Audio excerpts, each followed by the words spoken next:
Well, it appears that our less educated daughter-in-law, the unremarkable Plain Jane, is about to grace us with her singing. Come on, step onto the stage, you ugly duckling, my mother-in-law sneered. It was my sister-in-law's wedding reception, and I was coerced into performing a solo, as was customary whenever my mother-in-law found an opportunity to belittle me. Her audacity to humiliate me, even on such a joyous occasion as my sister-in-law's wedding, was beyond my comprehension. What's taking so long? Hurried up. She's getting impatient. Her voice hardened. Okay then. I will. Excuse me. I stood up from my seat and slowly made my way towards the stage. I'm Erica, 33 years old, living with my 4-year-old daughter Janice and my husband Paul, who's the same age as me. We're in our 8th year of marriage. Orphaned as a child, I was raised by my grandparents but chose to be independent, dropping out of high school to work at a local factory. Paul and I reconnected at a high school reunion when we were 21, hit it off, and started dating.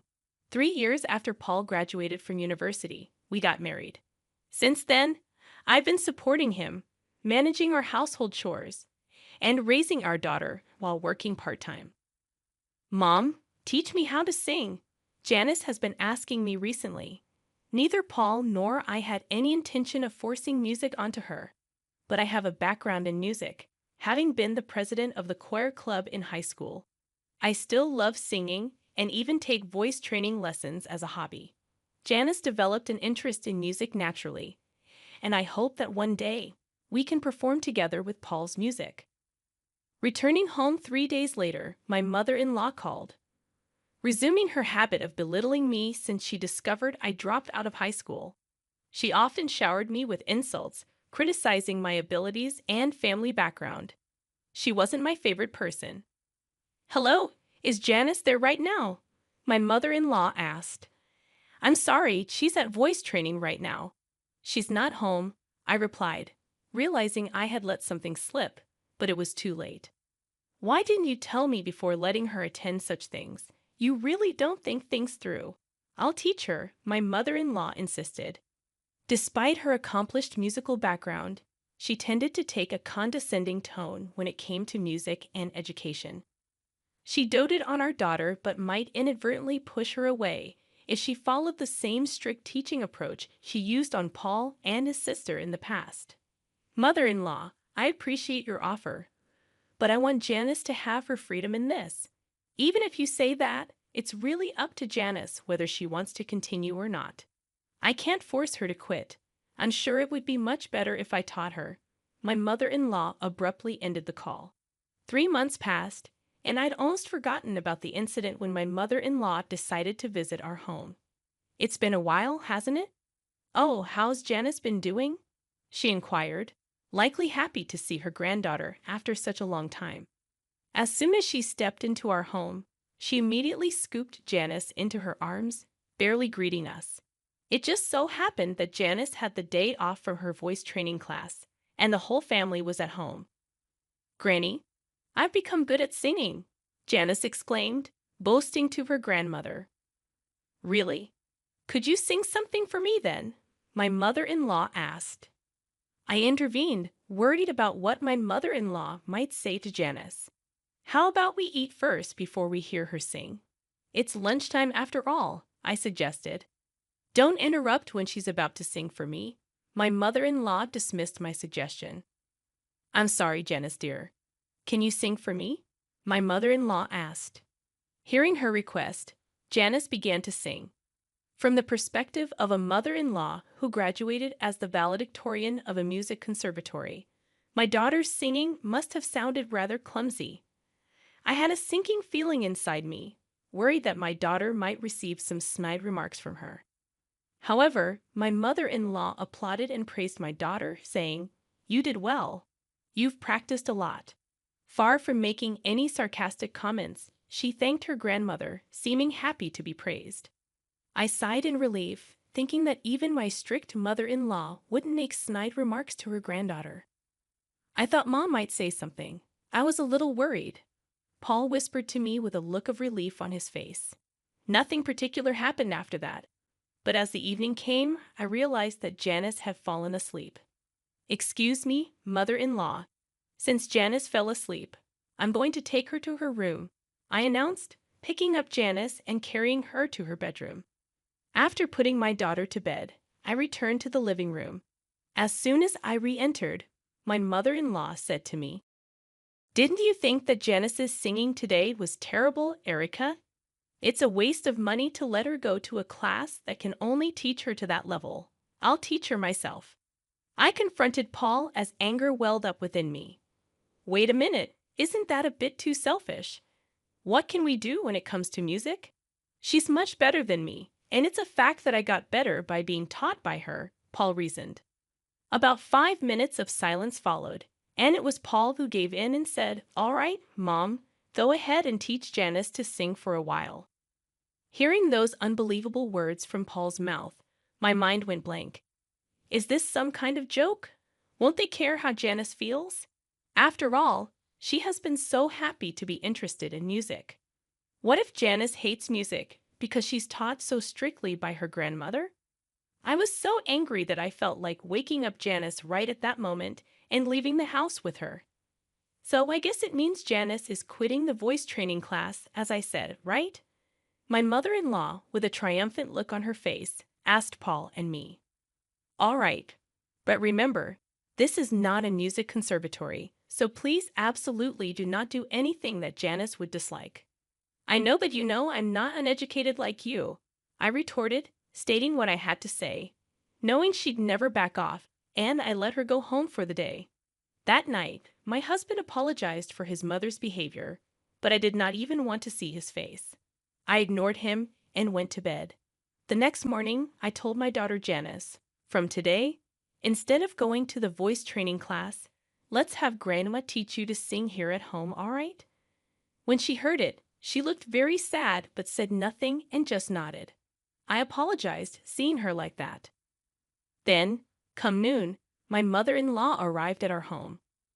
"Janice, starting today, Grandma is going to teach you to sing even better," she said to my daughter with a smile. No sooner had the lesson started than my mother-in-law's teaching style became more and more strict. Within an hour, she criticized Janice harshly, demanding perfection. "You're wrong.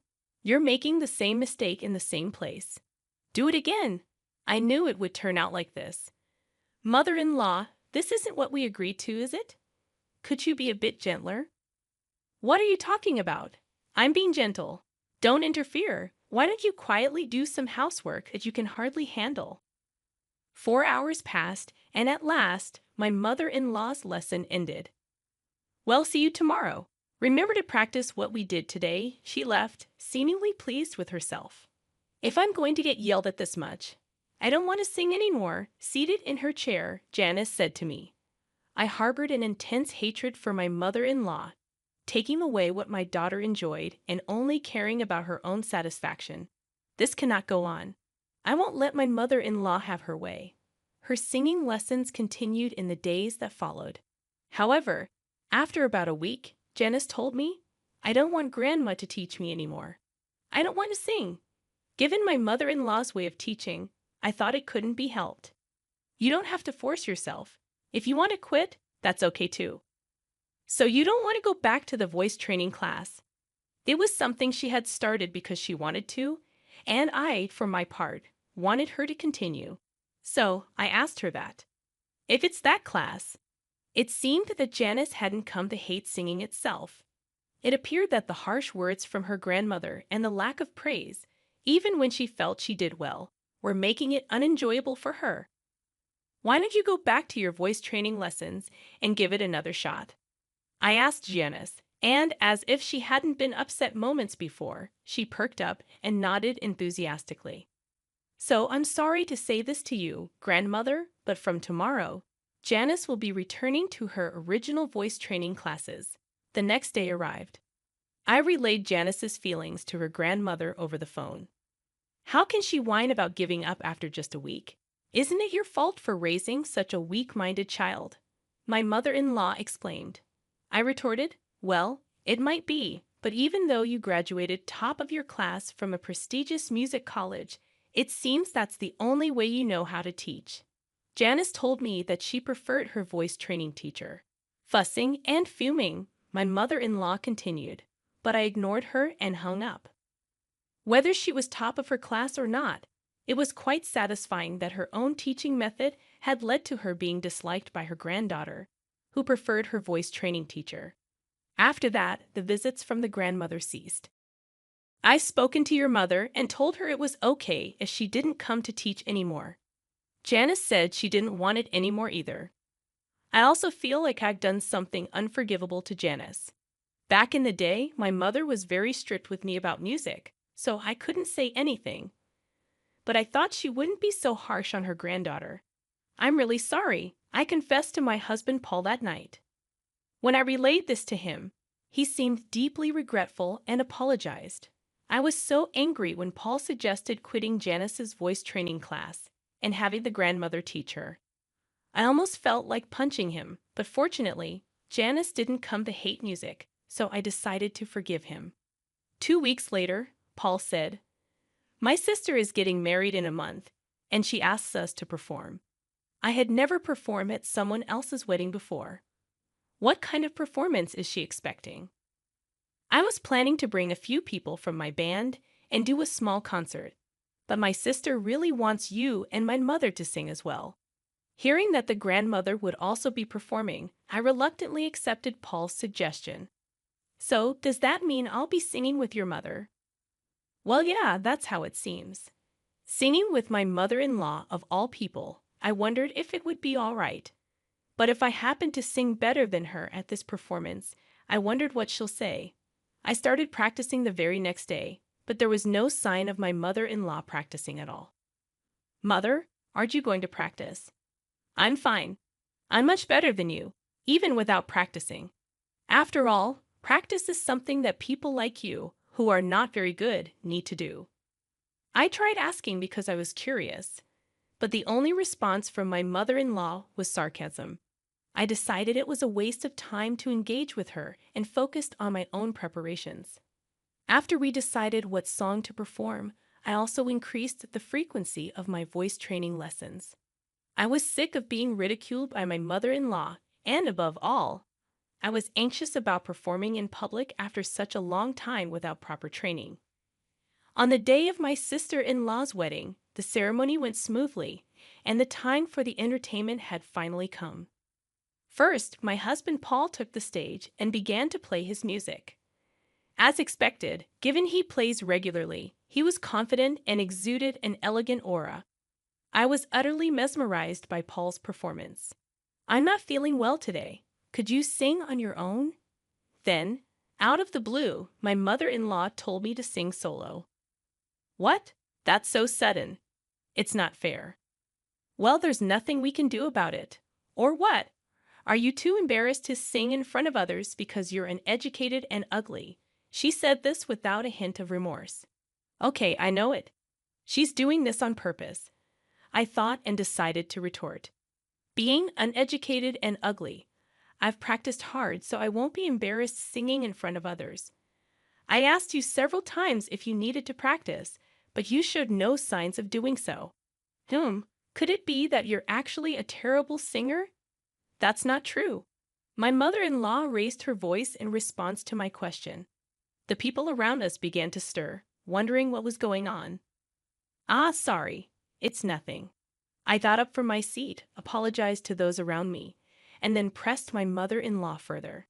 "Graduating as valedictorian from the music college. You sure talk big about teaching others, huh? Are you running away because you're embarrassed to sing with me since I'm better?"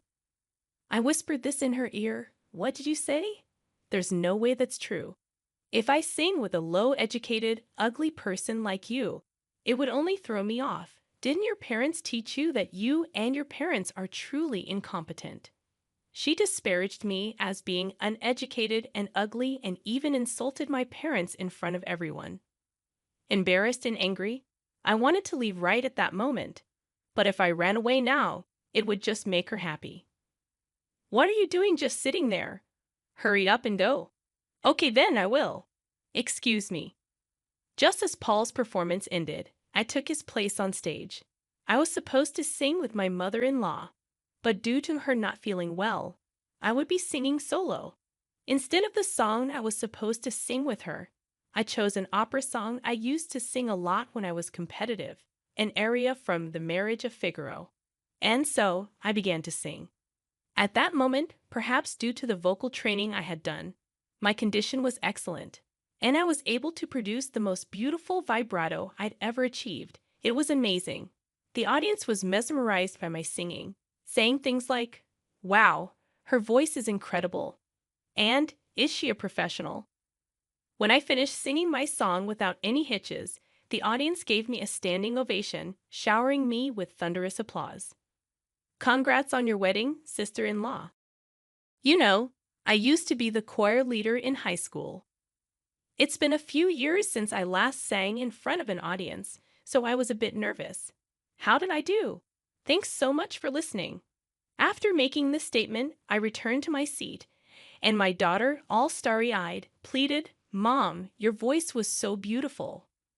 Can you teach me next time?" Witnessing this, my mother-in-law, with her jealousy on full display, said in a huff, anyone can sing like that. Don't get ahead of yourself, continuing to belittle my singing." Just as I thought the entertainment segment was over, my sister-in-law unexpectedly said, "Mother-in-law, and you should sing too." Words that I didn't expect came out from my sister-in-law. My mother-in-law was taken aback and looked at her daughter in confusion, asking me, "I've never heard you sing, Mom, and since you taught me so much about music when I was young, I'd really love to hear you sing," my sister-in-law expressed with pure honesty. The attendees chimed in, "Mother-in-law, you should definitely sing." Words had gotten around that my mother-in-law was a top graduate from a prestigious music school, and the crowd grew increasingly excited for her performance, creating an atmosphere where she felt she had to sing. "Well, with all this, I guess you have to sing now, don't you?" I did not hesitate to add, "So, all right, all right." "If you insist," she responded, heading to the stage. The moment my mother-in-law took the stage, the energy in the room peaked. But as she began to sing, such murmurs could be heard throughout the crowd. "Wait, no way. I might even be a better singer." She must have heard them as well. My mother-in-law's voice did seem off, but even accounting for that, her singing was dreadful. She always criticized others for their singing, but her pitch was all over the place. Honestly, I felt I was still a better singer. The atmosphere grew awkward as her performance ended. Unlike when I sang, the venue was filled with a cold atmosphere, and the applause was sparse. Everyone acted as if they'd seen something they shouldn't have, as if her turn had never happened. Upon returning to our table, my mother-in-law, her face flushed red, shouted at me, "That's why I didn't want to sing. If you had sung properly, my daughter wouldn't have asked me to do this," she said to me with such an angry tone. But I didn't understand why my sister-in-law asked her mother to sing. It seemed to me that she genuinely wanted the wedding to be blessed by the voice of her mother, who had been sternly teaching her about music since her childhood. Do you think so? To me, it seems she genuinely wanted you to sing.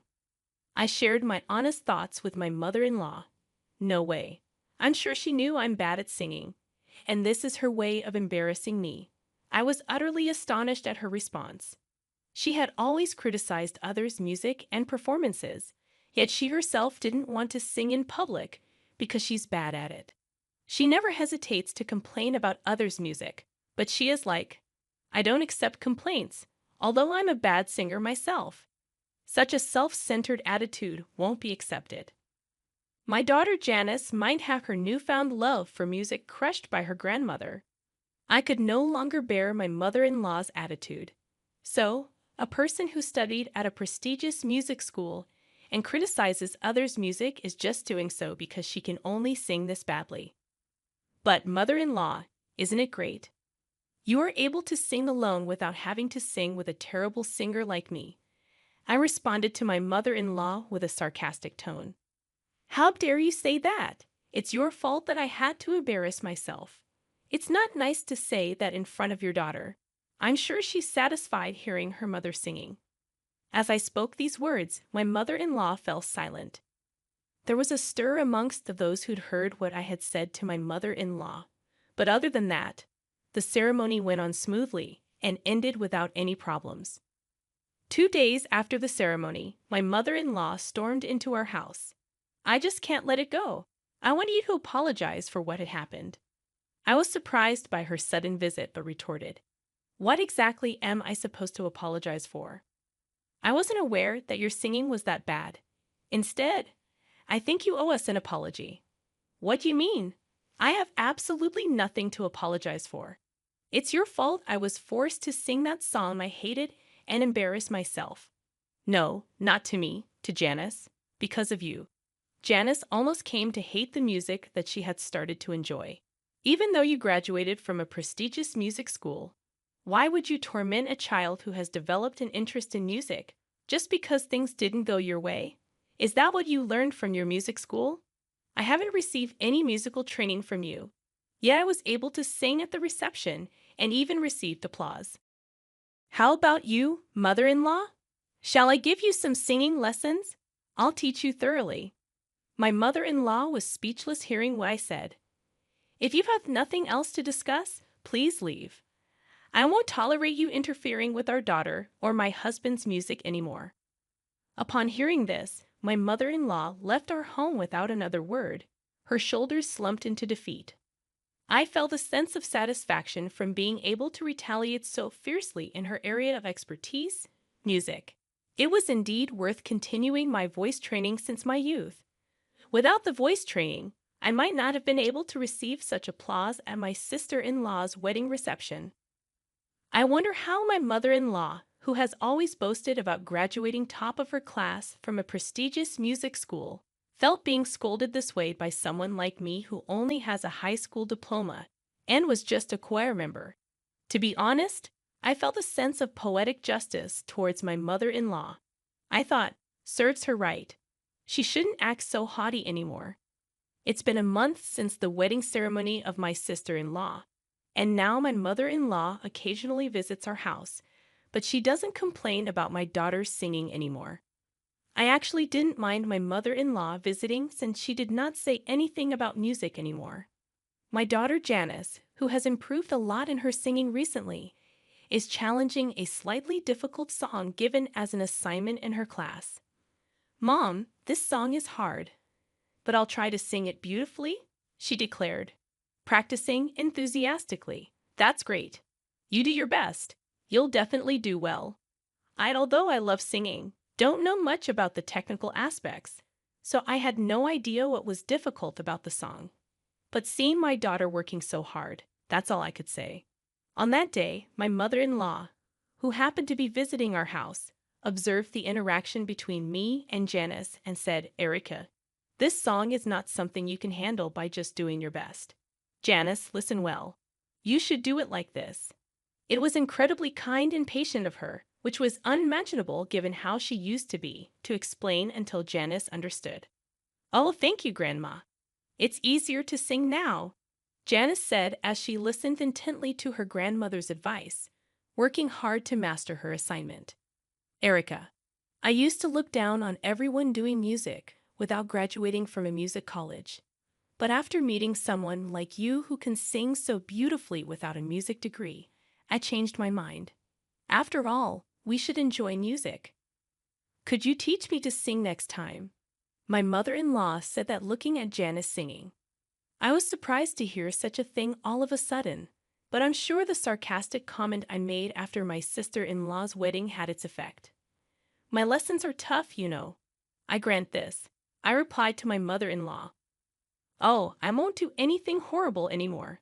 I feel sorry for Paul too, although it's too late now. But if you're going to be tough, Erica, I'm prepared." After hearing that from my mother-in-law, I felt assured that she won't say anything about her music anymore. Although a lot had happened, the tension between my mother-in-law and me eased off, and since then, we've often gone to karaoke together, becoming close enough to sing together. I hope that one day when Janice becomes even better at singing, the four of us, me, Paul, Janice, and my mother-in-law, can have a fun jam session.